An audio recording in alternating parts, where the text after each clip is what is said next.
Ready? Okay, so we're Team Delhi, and we did Chapter 6, The Long Road to the Bottom. So in our presentation, what we have is a timeline kind of showing the various steps in the race to the bottom, starting with the invention of the spinning jenny in Britain, and then moving to New England with kind of a theft of some of the British technology that came across to America. And then even within America, we had the race to the bottom, so to speak, from New England then to the south, to the Carolinas.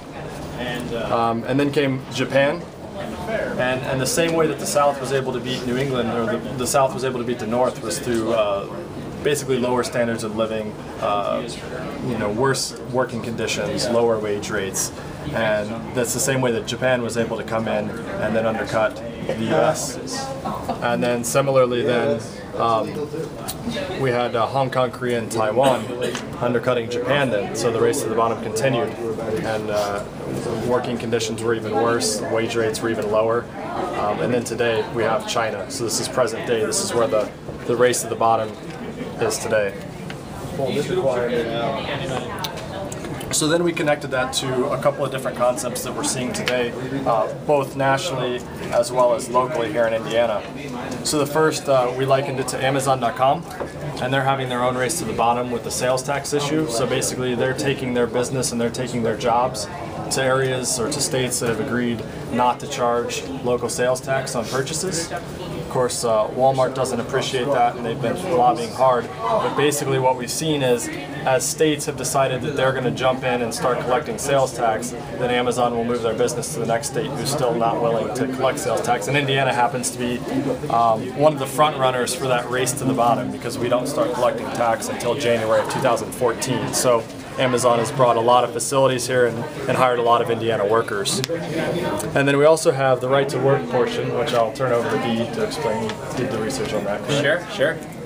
The right to work issue is one that actually seems to have been around for quite a while, because we have a quote here from Martin Luther King suggesting that the right to work is not exactly an appropriately named thing, in the sense that it provides no rights and no work, so its purpose is to destroy labor unions. And it's kind of been a hot issue towards the tail end of 2012, when Michigan came out with their own right to work law. I think it passed in late 2012, and the idea was, at least what the legislators at the time were saying, is we have to compete with Indiana, because Indiana's winning a lot of jobs after they passed their right to work law.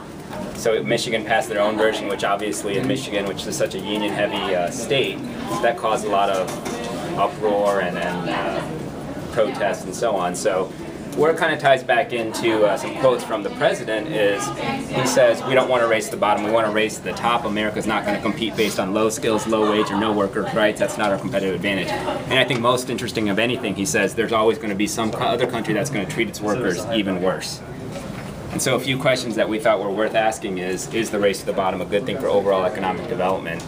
And then the second one is America's competitive advantage, which is really the skilled workers type of competitive advantage, hurt by state versus state race to the bottom type of competition? That's the general flow, and we think the long race to the bottom